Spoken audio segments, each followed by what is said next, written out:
সুপ্রিয় দর্শক, আসসালামু আলাইকুম। আগামী নির্বাচন নিয়ে নানান আলোচনা সমালোচনা চলছে। এর মধ্যে অন্যতম একটি আলোচনা হলো আগামী নির্বাচনে কি আওয়ামী লীগকে অংশগ্রহণ করতে দেবে কিনা। বাংলাদেশে আওয়ামী লীগের কার্যক্রম নিষিদ্ধ, তবে দলটি নিষিদ্ধ হয়ে যায়নি। তাদের নিবন্ধন স্থগিত, তবে সেটা একেবারের জন্য নিঃশেষ করে দেওয়া হয়নি। পর্দার অন্তরালে কি চলছে? সংস্কারের আড়ালে কি আওয়ামী লীগকে ভেঙে একটা অংশকে কি নির্বাচনে আনার একটা চেষ্টা চলছে? কিছুটা গুঞ্জন, কিছুটা বেইজ আছে, এরকম কিছু তথ্য রয়েছে। এখন পর্যন্ত যে তথ্য, যে গুঞ্জন, যে কথা শোনা যাচ্ছে বিএনপি এবং সরকার নিয়ে কাজ করা সাংবাদিকদের মধ্যে, এইখানে একটা বড় গুরুত্বপূর্ণ তথ্য হলো অন্তর্বর্তীকালীন সরকারের প্রধান উপদেষ্টা ডক্টর মোহাম্মদ ইউনূস, বিএনপির বর্তমানে যিনি প্রধান, দলীয় পদের দিক থেকে খালেদা জিয়া প্রধান হইলেও দলটি এখন যিনি চালাচ্ছেন তারেক রহমান, এই দুজন ব্যক্তি যারা এখন দেশের অন্যতম প্রভাবশালী ব্যক্তিদের মধ্যে অন্যতম, এবং এই দুজনই সবচেয়ে প্রভাবশালী ব্যক্তি। এরপরে সিরিয়ালে আরো অনেকজনের পরে থাকতে পারে, কিন্তু বর্তমানে সবচেয়ে প্রভাবশালী ব্যক্তি এই দুজনই নাকি চাচ্ছেন আওয়ামী লীগকে নির্বাচনে রাখতে। ডক্টর মোহাম্মদ ইউনূসের সঙ্গে তারেক রহমানের যে বৈঠক হয়েছে লন্ডনে, সেই বৈঠকেও নাকি এই বিষয়ে কথা হয়েছে। এখন প্রশ্ন হইল, তারা এই দুইজন যাদেরকে 16 বছর আওয়ামী লীগ নিপীড়ন করেছে বিএনপির উপর, যাদেরকে হটিয়ে এই ডক্টর মোহাম্মদ ইউনূস ক্ষমতায় বসেছেন বা তাকে ক্ষমতায় বসানো হয়েছে, তারাই কেন চাচ্ছেন আওয়ামী লীগ নির্বাচন করুক, আওয়ামী লীগ নির্বাচনে থাকুক, নৌকা প্রতীক নির্বাচনে থাকুক? এখানে কি একটা বড় সংশয় তৈরি হচ্ছে না? বড় একটা প্রশ্ন তৈরি হচ্ছে না? কেন এই চাওয়াটা হচ্ছে? মূলত কারণ অনেকগুলো। এর মধ্যে অন্যতম কারণ হলো ডক্টর মোহাম্মদ ইউনূস বাংলাদেশের ইতিহাসের সেরা নির্বাচনটি করতে চান। এখন এখানে যদি নৌকা প্রতীক না থাকে, বাংলাদেশের সবচেয়ে বড় রাজনৈতিক দল হচ্ছে আওয়ামী লীগ এবং বিএনপি। এইবার এই বড় রাজনৈতিক দল, ওইবার ওই বড় রাজনৈতিক দল, এদের ধারে কাছেও কেউ নেই। এদের ধারে কাছে তো দূরে থাকে, এদের থেকে যোজন যোজন পিছিয়ে রয়েছে অন্য বাকি সব দল।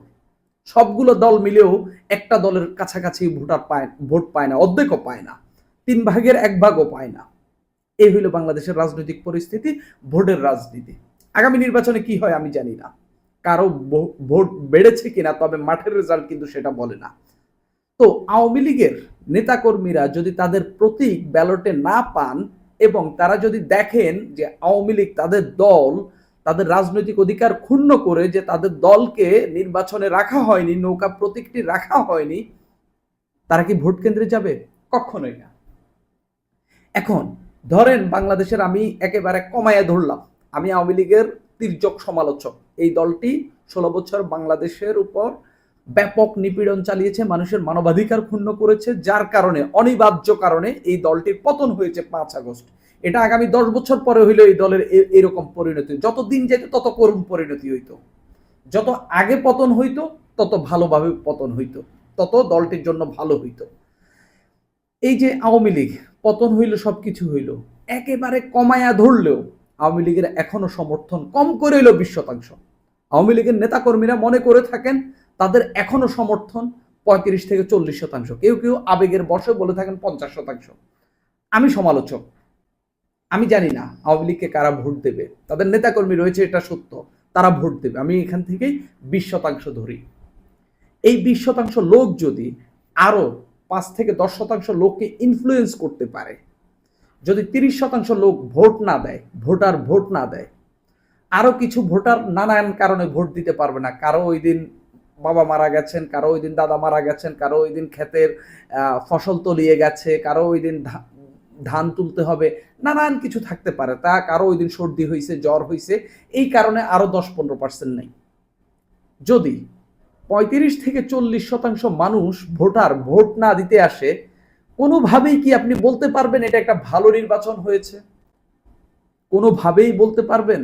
যখন আপনি একটা নিরপেক্ষ সরকারের অধীনে, আপনি বলছেন কোট আনকোট নিরপেক্ষ সরকারের অধীনে নির্বাচন করছেন, যখন আপনার বিশ্বকে দেখাতে হবে আমি একটা অন্তর্ভুক্তিমূলক নির্বাচন করেছি, যখন আপনি সারা দুনিয়াকে দেখাতে হবে যে এখানে সব ভোটারের প্রতীক এখানে ছিল, যারা যেই ভোটার যেই প্রতীক পছন্দ করে তাদের প্রার্থী এবং তাদের প্রতীক এখানে ছিল। যদি না থাকে তাহলে কিন্তু আপনি প্রশ্নের মুখে পড়বেন। যদি 35 থেকে 40% কিংবা 30% ভোটার না আসে, এই নির্বাচন নিয়ে প্রশ্ন উঠবে। বাকি 30%, 35%, 40% যেটাই অনুপস্থিত থাকবে, মানুষ ধরে নিবে ওটা আওয়ামী লীগের ভোট। এখন না আসা মানুষের ভোট দিয়ে তো আর জয়লাভ করা সম্ভব না। তো সেই জায়গায় মানুষ একেবারে স্পষ্টত, এবং আওয়ামী লীগের নেতাকর্মীরাই এটা প্রচার চালাবে যে হচ্ছে এই যারা আসেনি, যারা ভোট দেয়নি, তার সেটা কমপ্লিটলি আওয়ামী লীগের ভোট। অর্থাৎ তারা বুঝে নেবে তাদের জনসমর্থন এবং তাদের ভোটার কত শতাংশ রয়েছে। এখানে ডক্টর মোহাম্মদ ইউনূসের সরকারের একটা চিন্তার বিষয় আছে। এটাতে হলো একটা বিষয়, জাতিসংঘ বাংলাদেশে জুলাই আগস্টে যে হত্যাকাণ্ড হয়েছে এটা নিয়ে একটা রিপোর্ট দিয়েছে, তদন্ত রিপোর্ট দিয়ে তারা নানান কথাবার্তা বলেছে। তারা একটা পুনশ্চের মতো বা একটা নোটও দিয়েছে যে কোনো রাজনৈতিক দলকে নিষিদ্ধ করার বিষয়ে তারা নিষিদ্ধ করা হোক, এটা তারা চায় না। অর্থাৎ আওয়ামী লীগের যারা অন্যায় করেছে, যারা দোষ করেছে, তাদের বিচার হোক, বাকিদের রাজনৈতিক অধিকার ফিরিয়ে দেওয়া হোক, কিংবা রাজনৈতিক কর্মকাণ্ড পরিচালনা করতে দেওয়া হোক। মাঝখানে আরো বেশ কয়েকটি মানবাধিকার সংগঠন আওয়ামী লীগকে সভা সমাবেশ করার বিষয়ে বিবৃতি দিয়েছে, এগুলো আমরা দেখেছি। অনেকেই বলছেন অন্তর্ভুক্তিমূলক নির্বাচনের কথা।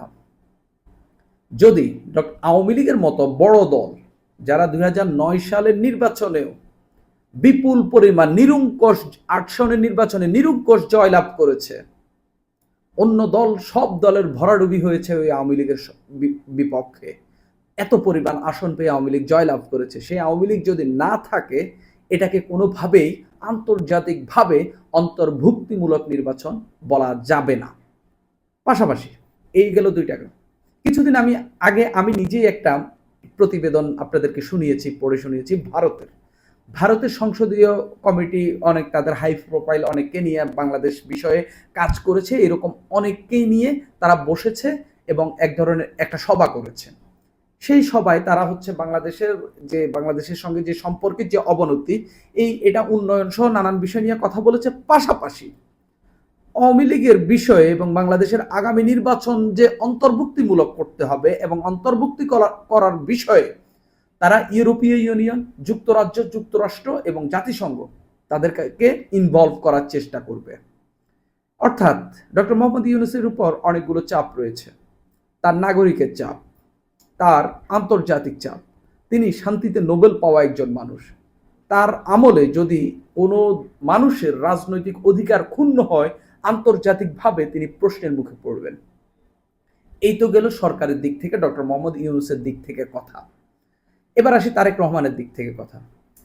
অনেকেই বলে থাকেন, আমিও মাঝে মধ্যে বলি, আগামী নির্বাচন হলেই জয়লাভ করবে বিএনপি যদি জামাতের সঙ্গে, বিএনপি যদি এনসিপির সঙ্গে, বিএনপি যদি অন্যান্য রাজনৈতিক এই ছোটখাটো যারা রয়েছে আর কি, যারা একটা আসনও পাবে না, একটা দুইটা আসনও পাবে না, জামাত ইসলামী আর হয়তোবা এনসিপি, হয়তোবা ইসলামী আন্দোলন যদি জাতীয় পার্টি আসে নির্বাচনে রাখা হয়, এরা হয়তো কেউ কিছু কিছু আসন পাইতে পারে, এর মধ্যে সবচেয়ে বেশি পাবে জামাত। এই যে সেটাও বিএনপির তুলনায় অনেক পিছিয়ে থাকবে। এই দলগুলোর সঙ্গে বিএনপি নির্বাচন করে সরকার গঠন করলে আন্তর্জাতিকভাবে সে একটা চাপের মুখে থাকবে। এই যে সে একটা অন্তর্ভুক্তিমূলক নির্বাচন না করে একটা ছোটখাটো দল মিলিয়ে, যেরকম আমরা গত 3টে ইলেকশন দেখেছি, 2014 সনের ইলেকশনে তো অনেকগুলো রাজনৈতিক দল অংশগ্রহণ করেনি, বিনা প্রতিদ্বন্দ্বিতায় 154 জন নির্বাচিত হয়েছেন। 2018 সনের নির্বাচনের মতো, 2024 সনের নির্বাচনের মতো, যেরকম শেখ হাসিনা জয়লাভ করে ক্ষমতায় বসেছিলেন, বিএনপি সরকারকেও বিদেশিরা ঠিক একই রকম ভাবে বিবেচনা করবে, কারণ আপনি আপনার মূল প্রতিদ্বন্দ্বীকে নির্বাচনের বাহিরে রেখেছেন। মূল প্রতিদ্বন্দ্বী আপনার আপনি বিষয়টা এরকম আর কি, এই লা লিগাতে যেরকম হচ্ছে রিয়াল বার্সেলোনার একটা দ্বৈরথ রয়েছে, তো আপনি কি করেছেন, রিয়াল মাদ্রিদের ক্ষমতা বেশি, রিয়াল মাদ্রিদ বার্সেলোনাকে বাদ দিয়ে দিয়েছে, কিংবা বার্সেলোনা এমন কিছু করেছে যার কারণে বাদ পড়তে হয়েছে, তো বার্সেলোনা বাদ। তো বাকি মালাগা বা অ্যাটলেটিকো মাদ্রিদ অন্যান্য দলের সঙ্গে খেললে প্রতিবারই রিয়াল চ্যাম্পিয়ন হয়। এটাকে কি কখনো, যেমন লিগ ওয়ানে আপনারা দেখেন না, পিএসজি যেরকম প্রতিবার চ্যাম্পিয়ন হয়, ওদের ওই ঘরোয়া শিরোপাকে কেউ তেমন একটা পাত্তা দেয় না, কারণ এখানে প্রতিদ্বন্দ্বিতা নেই। ঠিক নির্বাচনের ক্ষেত্রে বিএনপির জন্য এরকম একটা বিষয়, এরকম একটা কলঙ্ক হয়ে দাঁড়াবে। আমি যে এটা বিষয় নিয়ে কথা বলছি, সরকার এবং বিএনপির শীর্ষ পর্যায় থেকে চেষ্টা চালানো হচ্ছে আওয়ামী লীগের একটা অংশকে নির্বাচনে আনার জন্য। অবশ্যই সেটা শেখ হাসিনার আওয়ামী লীগ না, আওয়ামী লীগকে ভাঙার একটা প্রচেষ্টা চালানো হবে। সেখান থেকে গুড ইমেজের, ভালো ইমেজের যে আওয়ামী লীগ নেতাকর্মীরা রয়েছে তাদেরকে দিয়ে হয়তো একটা অংশকে নির্বাচনে আনার সরকার চেষ্টা করবে। নৌকা প্রতীকটা শেষ পর্যন্ত হয়তো ব্যালটে থাকবে। এটা বিএনপি এবং সরকার বিষয়ক যে বিট রয়েছে, এটা এখানে যারা কাজ করে সেই সব সাংবাদিকদের মধ্যে এটা নিয়ে আলোচনা চলছে। এটা নিয়ে কনস্ট্রাকটিভ কিছু এখনো তেমন কিছু পাওয়া যায়নি। অনেকেই বলছেন শুধুমাত্র সংস্কারের নামে যে ডিলেইটা হচ্ছে সেটা হচ্ছে আওয়ামী লীগের বিষয়ে সিদ্ধান্ত, এবং আওয়ামী লীগের কারা কারা নির্বাচনে আসবে, কাদের নেতৃত্বে আওয়ামী লীগ নির্বাচনে আসবে সেটা নিয়ে কথাবার্তা চলছে। যদি এরকম হয়ে থাকে, আওয়ামী লীগ আসলে এটাকে কিভাবে দেখবে? আওয়ামী লীগ কি তাদের দলকে ভাঙতে দেবে কিনা, কিংবা আওয়ামী লীগ কি যাদেরকে নিয়ে সরকার বা হচ্ছে যেখান থেকে এজেন্সি বলেন যারাই ভাবছে এটা নিয়ে, তাদের ওই ভাবনার আধার কি ওই আওয়ামী লীগ নেতারা হবেন কিনা সেটাও বড় প্রশ্ন। অনেক রাজনীতির পর্দার আড়ালে রাজনীতিতে অনেক খেলা চলে, এগুলো আমরা সাধারণ মানুষরা অনেক সময় শুনি না। অনেক কিছু চলে, অনেক নেগোসিয়েশন চলে, অনেক কথাবার্তা হয়। এগুলো আমাদের কানে আসলে আমরা আমাদের রাজনীতিকদেরকে এমন ঘৃণা করতাম, এটা বলার বাহিরে। তো এখানে আসলে অন্তর্ভুক্তিমূলক নির্বাচনের জন্য আওয়ামী লীগকে রাখা খুবই গুরুত্বপূর্ণ। সেটা আবার যাদের নেতৃত্বে আওয়ামী লীগের পতন হয়েছে, অন্যান্য রাজনৈতিক দল যারা রয়েছে, এনসিপি বলেন, জামাত ইসলামী বলেন, আরো যারা রয়েছে, গণসংহতি আন্দোলন, নাগরিক ঐক্য, যা রয়েছে, তারা কিভাবে রিয়্যাক্ট করে সেটাও দেখার বিষয় রয়েছে। নানান ফ্যাক্টর এখানে রয়েছে। দেখা যাক কি হয়।